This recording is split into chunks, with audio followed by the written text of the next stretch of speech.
नमस्कार। आज आप सुनेंगे श्री हरिदास व्यास जी की एक रचना, अब उसे होने दे उदास। तो आइए शुरू करें कहानी। हाँ, आप ठीक कह रहे हैं। मैं सुबह से ही इस चौराहे पर खड़ा हूँ। इस पास वाले कॉफ़ी कॉर्नर के कैबिन से मैं 5-7 ब्लैक कॉफ़ी पी चुका हूँ। पास ही खड़े ठेले से मैंने 2 इडली भी खाई है। हाँ, मुझे इस चौराहे पर बना ये रेस्तरां भी मालूम है। यह तो 20 बरस पहले भी था। तब इसका नाम रेस्तरां सेवाएं था। मैंने सुबह आते ही रेस्तरां के अंदर झांका था। अब तो इसका फर्नीचर, इसकी दीवारें, सजावट वगैरह सब कुछ महंगी और आधुनिक हो गई है। हालांकि तब ऐसा कुछ नहीं था, पर तब भी उन दिनों इस शहर के प्रेमियों का ये सबसे ज़्यादा पसंद किए जाने वाला रेस्तरां था। हाँ, आप ठीक समझे। उन दिनों में अपनी एक दोस्त के साथ यहाँ अक्सर आता था। दरअसल आज से ठीक 20 बरस पहले हमने आज ही के दिन यहीं मिलना तय किया था। हालांकि तब मुझे उसके साथ मेरे इतने गहरे रिश्ते का इस कदर एहसास नहीं था। उन दिनों दूसरी कई और बातों की ओर मेरा ध्यान लगा हुआ था। अब मुझे लगता है कि मैं तो शुरू से ही उससे प्रेम करता था, पर शायद इस सच्चाई से बचना चाहता था।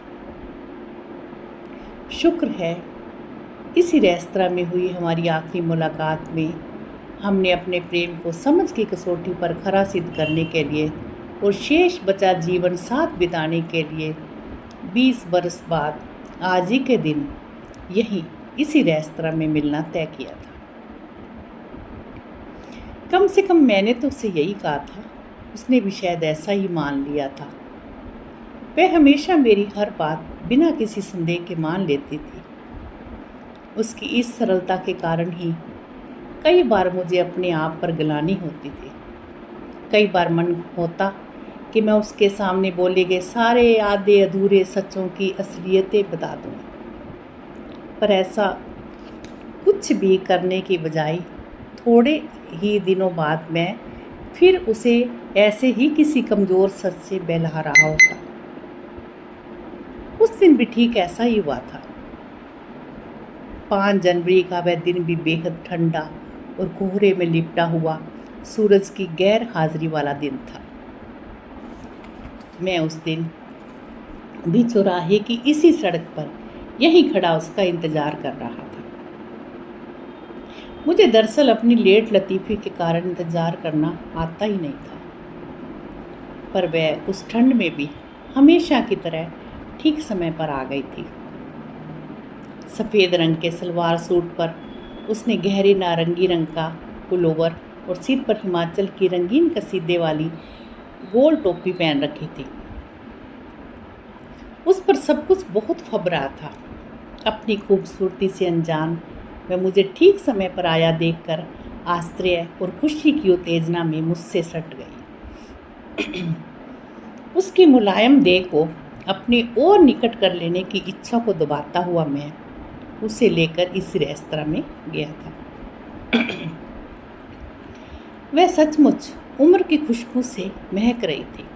गहरी ठंड और हिमाचली टोपी ने उसे और खूबसूरत बना दिया था। सर्दी में उसके गाल और सुर्ख हो गए थे।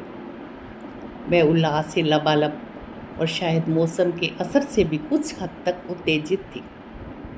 इस समय हम लोगों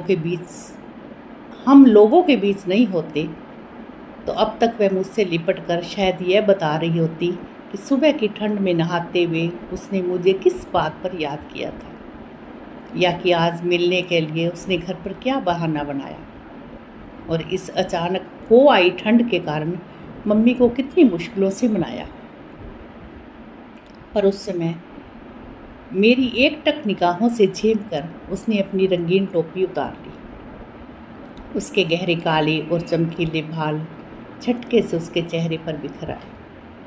शैम्पू की खुशबू उसके और मेरे बीच में भर आई।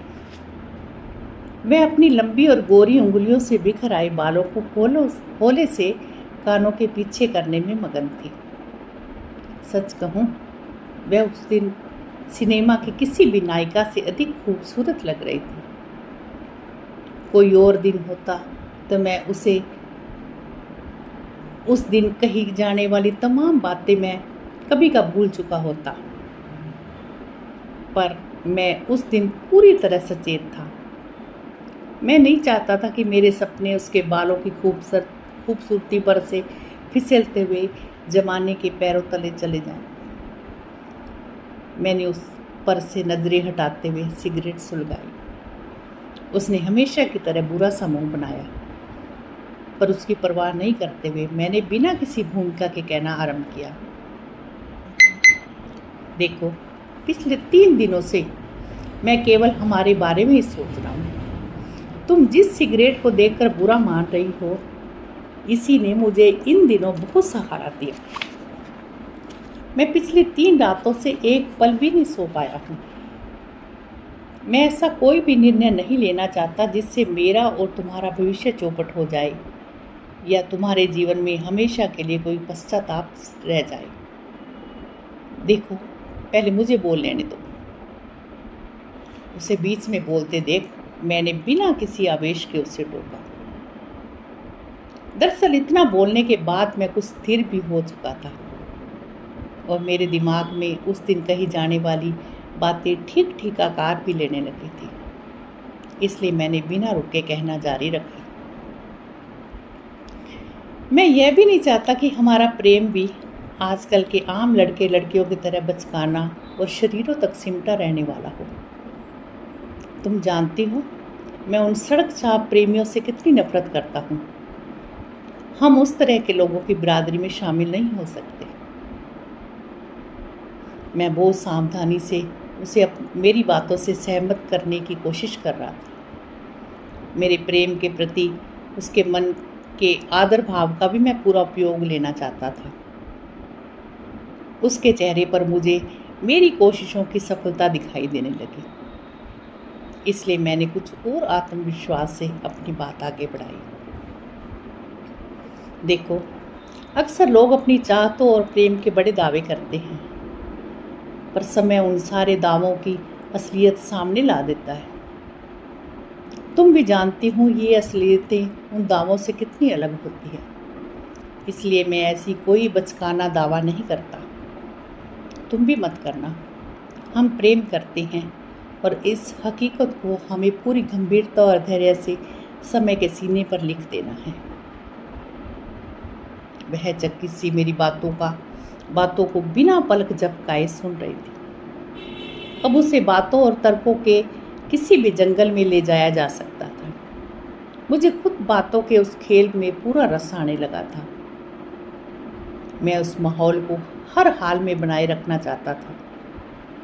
इसलिए मैंने जरूरी ठहराव के तुरंत बाद फिर से बोलना आरंभ किया। रिश्ते त्याग मांगते हैं, अपने समय और सुखों का बलिदान मांगते हैं।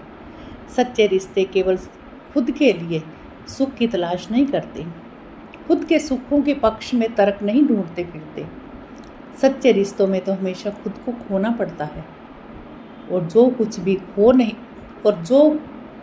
खो नहीं सकता वह भला रिश्तों का दावा क्या करेगा। प्रेम का दावा तो कतई नहीं। फिर पल भर रुककर मैंने उसे सांस लेने की मोहलत दी, पर बस पल भर ही। इसलिए आज हम एक बेहद महत्वपूर्ण निर्णय लेने के लिए यहाँ मिले हैं। मैं जानता हूँ तुम्हारे पिता ब्लड प्रेशर के पुराने मरीज हैं। तुमसे छोटी एक बहन भी है। तुम्हारे लिए उन्होंने अपनी हैसियत से बढ़कर रिश्ता तय किया है। उनके दिमाग में छोटी की शादी के विचार भी किसी कोने में आते रहते होंगे। फिलहाल तुम्हारी शादी के 1 महीने पहले से ही वे रीति रिवाजों की सारी व्यवस्थाओं में जी जान से जुटे हुए हैं। हालांकि उन्होंने अपनी दवाई की खुराक डॉक्टर के कहने पर बढ़ा दी होगी, फिर भी सपनों में भी उन्हें तुम्हारी शादी की कोई ना कोई चिंता सताती रहती होगी। और ऐसे में अचानक हम घर से भागकर कायरों की तरह शादी करते हैं तो कोई आश्चर्य नहीं है कि उन्हें दिल का दौरा ही पड़ जाए।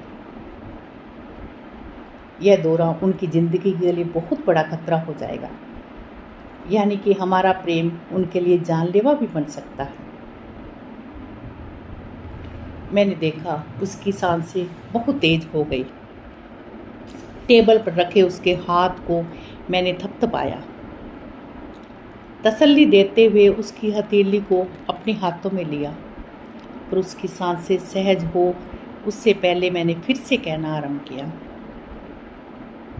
प्रेम तो जीवन देता है। प्रेम के लिए किसी का जीवन लेने की कल्पना भी नहीं की जा सकती।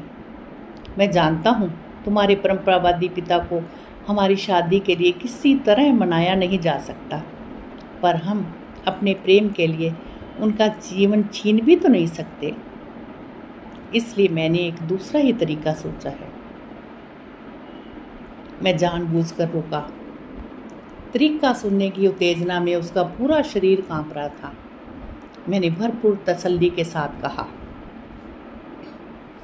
हमारे प्रेम को रिश्तों के मुकाम तक पहुंचाने से पहले बहुत धैर्य के साथ हमें अपने सारे दायित्वों को निभाना होगा।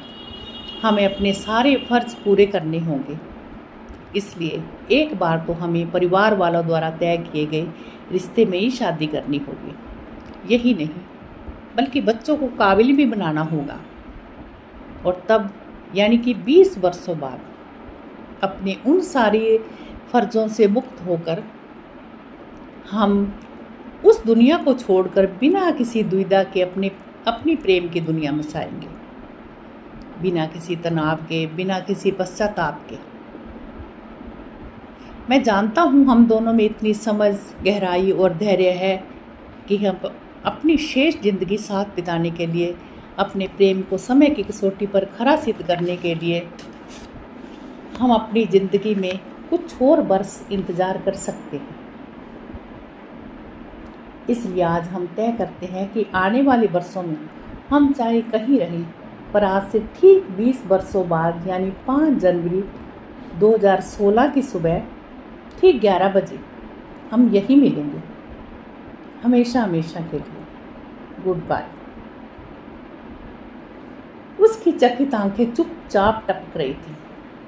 मैं जानता हूँ उसे मुझ पर बहुत भरोसा रहा था। मेरी काबिलियत पर उसे अटूट विश्वास था। मैं तो निश्चिंत थी कि मैं हमारी शादी के लिए कोई ऐसा अचूक रास्ता निकालूंगा कि बिना किसी विशेष परेशानी के सब कुछ ठीक हो जाएगा। वह मेरे इस निर्णय से अभी पूरी तरह हतप्रभ थी। मैं उसे बोलने का कोई अवसर दिए बिना रेस्तरां से निकल आया था। हाँ, विश्वास कीजिए, मैं उस दिन के बाद उससे कभी नहीं मिला। कुछ वर्षों तक मैंने ये जानने की कोशिश नहीं की कि वह कहाँ है, कैसी है। नहीं, आप यह ना सोचें कि मुझे उसकी याद नहीं आती थी, बल्कि कई वर्षों तक तो उसकी यादों से मेरे मन में जो तड़प उठती थी, उसकी मैंने कभी कल्पना भी नहीं की थी। हमारी आखिरी मुलाकात में उसके आंसुओं से भीगे चेहरे की याद मुझे कई बार बहुत भावुक और कमज़ोर बना देती थी। दरअसल उसके जितना मुझे कभी किसी ने नहीं चाहा। दुनिया में भला कितने लोग होंगे जिन्हें कोई उस हद तक चाहता हो, पर यह हकीकत मैंने बहुत सफल वकील बन जाने के दिनों मिलने वाली तन्हाइयों में जानी। तब से उसकी यादें और घनी होती गई। मैं उसे शाम के पहले तारे से सर्दियों की ढलती रातों के उगते चाँद में तलाशता रहा। यह शहर छूटने के बाद भी अपने आप को इन उन कारणों का वास्ता देकर इस शहर में आता रहा। इस रेस्तरां में घंटों बैठता रहा। रेस्तरां में आने वाले लड़के लड़कियों के चेहरों में हमारे चेहरे तलाशता रहा। उनके चेहरों पर उनके भविष्य टटोलता रहा। मुझे अपने जीवन में अपने मुवक्किलों की पेशियों की तारीखों के अलावा अगर कोई तारीख याद रही तो वह है 5 जनवरी 2016। बहुत इंतज़ार किया इस तारीख का। अपना सारा जीवन इस आज के दिन की खूंटी पर टांग रखा था। नहीं नहीं, आप गलत समझ रहे हैं। मेरी भी शादी हुई, 2 बच्चे हैं। अब आपसे क्या छुपाऊँ। बीवी बड़े बाप की लाडली बेटी है। मुझसे प्रेम तो खैर उसे कभी नहीं था, उसने मेरी कदर भी शायद ही कभी की हो। बेटी को भी अपने खुद जैसी नकचड़ी और मूर्ख बना दिया। 16 की होते होते तो वह एक लोफर लड़के के चक्कर में फंस गई थी। पिछले ही साल बड़ी मुश्किल से उसकी शादी एक गरीब और सीधे साधे लड़के के साथ कर दी। और बेटे के बारे में क्या कहूँ, दुनिया के सारे बुरे काम, सारे बुरे लोग उसे अच्छे लगते हैं। मैंने तो उससे बात करना भी छोड़ दिया। उन किसी को मेरी कोई गर्ज नहीं है। और अब तो मैं भी उनकी कोई परवाह नहीं करता। हाँ, मैं जानता हूँ शाम घिर आई है, शायद 5 भी बज चुके हों। बेशक मैं बहुत ही थक गया हूँ। चौराहे के शोर शराबे में लगभग पूरा दिन खड़ा रहने से मेरे पैर अब कांप रहे हैं, सिर भी भारी हो गया है। आपको क्या लगता है अब वो आएगी? नहीं नहीं, आप ऐसा मत कहिए। पर वाक्य हो सकता है कि वह आज नहीं आई। इसका एक कारण शायद यह भी हो सकता है कि 20 वर्षों का ठीक ठीक हिसाब करने में उससे कोई चूक हो गई हो। अंकों का तो मामला ही ऐसा है। इसलिए वह हमारे मिलने का दिन आने वाली 5 वर्ष की 5 जनवरी ही माने बैठी हूँ। ठीक है, मैं कुछ देर और इंतज़ार कर लेता हूँ। अगर वह तब भी नहीं आती तो मैं अगले वर्ष के इसी दिन फिर इसी जगह पर आ जाऊँगा। क्या कहा आपने? देखिए, आप मुझे डराइए मत, मुझे आप कमज़ोर भी मत समझिए। आप ठीक तरह से सुन लीजिए कि अगर वह अगली बार भी नहीं आई तो मैं उससे अगले बरस भी इसी जगह पर आ जाऊँगा। हाँ, मैं आता रहूँगा, बरसों बरस आता रहूँगा। किसी बरस के इस दिन तो वह आएगी ही। बस आप और कुछ मत कहिए, कुछ भी मत कहिए। आप कोई अच्छी बात तो कह नहीं सकते, इसलिए आप मेहरबानी करके मुझे अकेला छोड़ दीजिए। नमस्कार। तो अभी आप सुन रहे थे श्री हरिदास व्यास जी की एक रचना। तो कहानी आपको कैसे लगी, प्लीज़ लाइक और कमेंट करिए। धन्यवाद। नमस्कार।